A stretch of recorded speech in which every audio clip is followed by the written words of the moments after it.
हमारे दिल में पैदा होती है,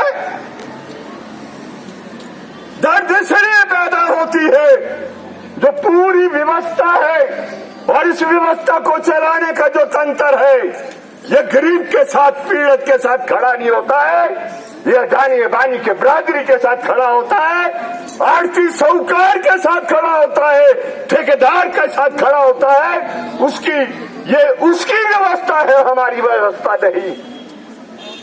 अदानी अबानी की सरकार नहीं चलेगी, नहीं चलेगी, नहीं चलेगी। अदानी अबानी की सरकार मुर्दाबाद, मुर्दाबाद, मुर्दाबाद। इसीलिए 2014 के बाद ये जो पीड़ा का टेम्परेचर है ये बहुत तेजी से आगे बढ़ रहा है। पहुंचा देखा था मैंने कुछ जहां प्रोजेक्टों के निर्माण हो रहे हैं उसके इर्द गिर्द से भी कुछ लोग आए। वालिया जी पता नहीं आज हैं कि नहीं है, वो वालिया जी वो जब है, हाँ होंगे होंगे, हाँ हाँ नहीं जोगिंदर वालिया मैं देख रहा, वालिया ही वालिया होंगे जो बल वैली से आए।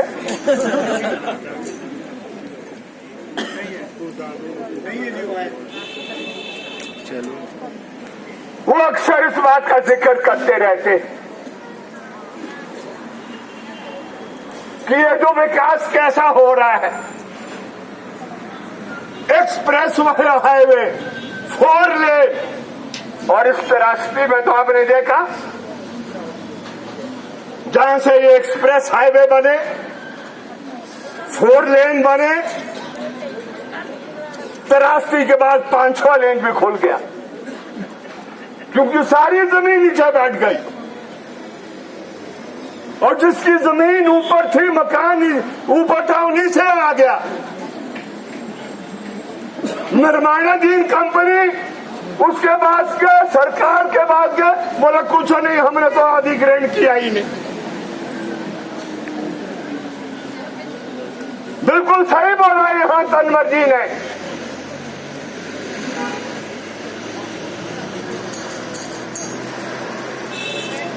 हिमाचल प्रदेश छोटा सा प्रदेश, कितनी आबादी? 75 लाख, 70 लाख। इनके आंकड़े बिल्कुल ठीक होते हैं, प्रोजेक्टेड कह रहे हैं। थोड़ा आगे चले गए, ये कोई भी बात कच्ची नहीं बोलते। अभी मेरे ख्याल सेंसस की रिपोर्ट निकली नहीं। अच्छा हुआ नहीं? अच्छा अभी हुआ नहीं, सेंसस 2021 में होना था, 26 में होना, अच्छा 26 में होना है।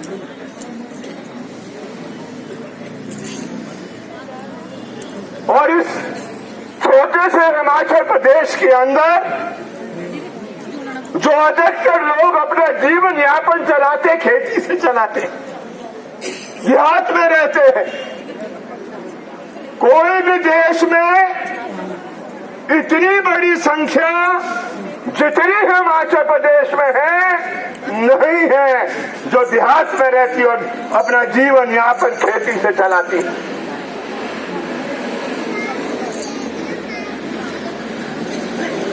मात्र 6 लाख हेक्टेयर है हमारे पास, मात्र 6 लाख हेक्टेयर जिस पर खेती होती है,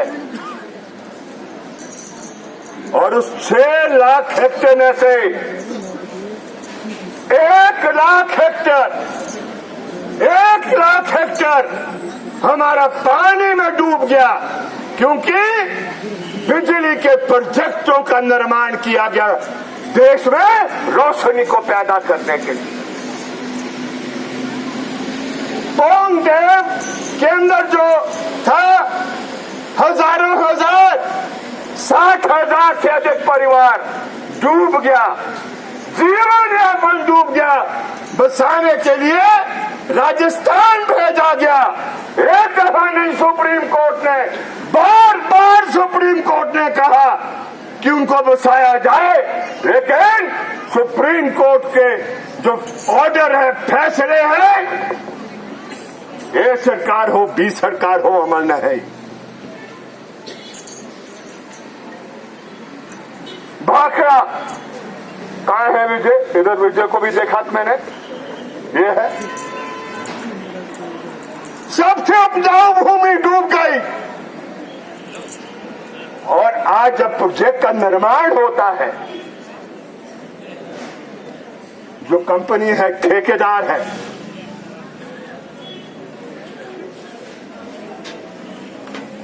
अंदर वो छेद जब करता है, टनल का निर्माण करता है, तो आप तो समझते हैं जो खेती करने वाला है, जिस दिन चूहा घुस जाएगा जमीन के नीचे और कुतरना शुरू कर देता है और वो छेद बनाता रहता है, मिट्टी फेंकता रहता है बाहर, उस जगह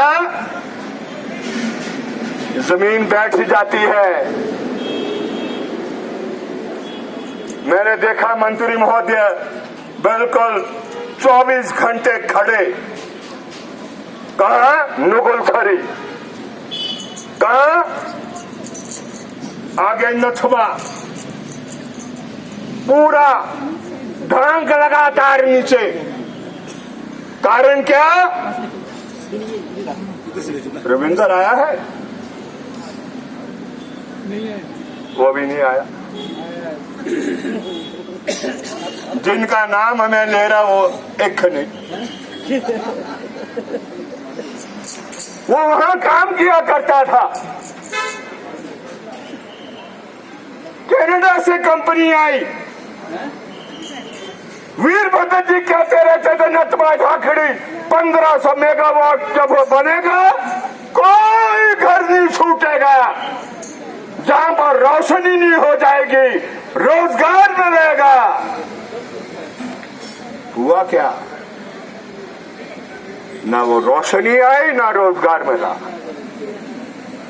रिकॉर्ड टाइम है, मैं रिकॉर्ड टाइम में कह रहा हूं, आई एम विटनेस। पुलिस वाले हैं यहां पर, चलेंगे।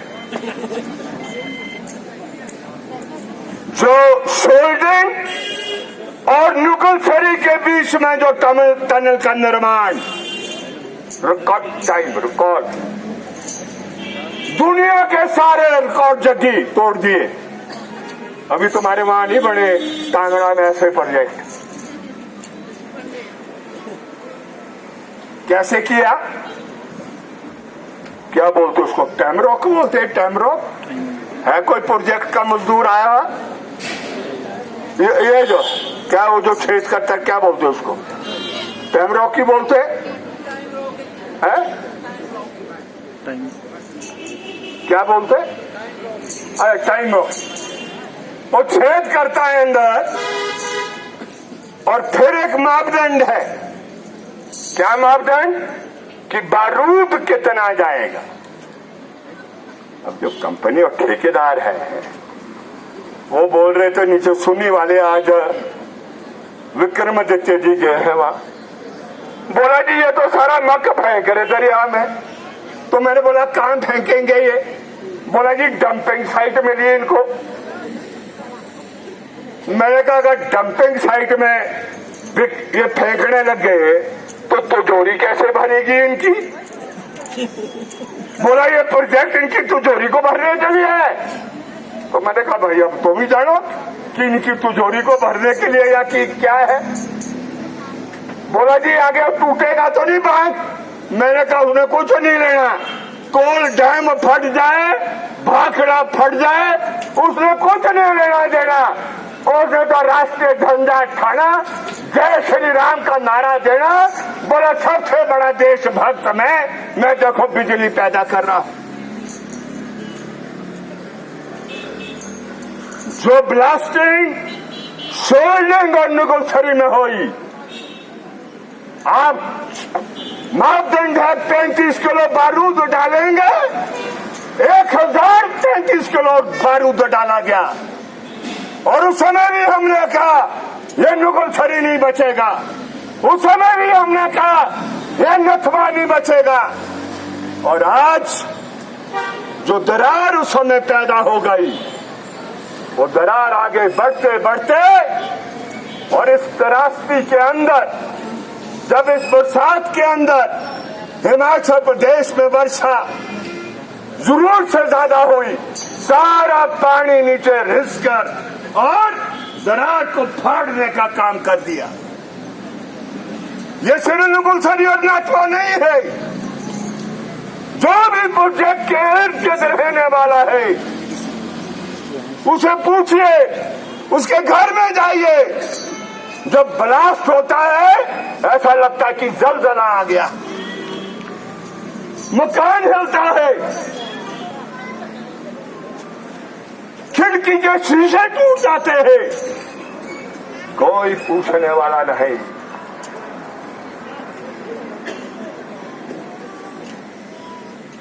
ये तो कृष्णा जी ने कर दिए लोगों को इकट्ठा।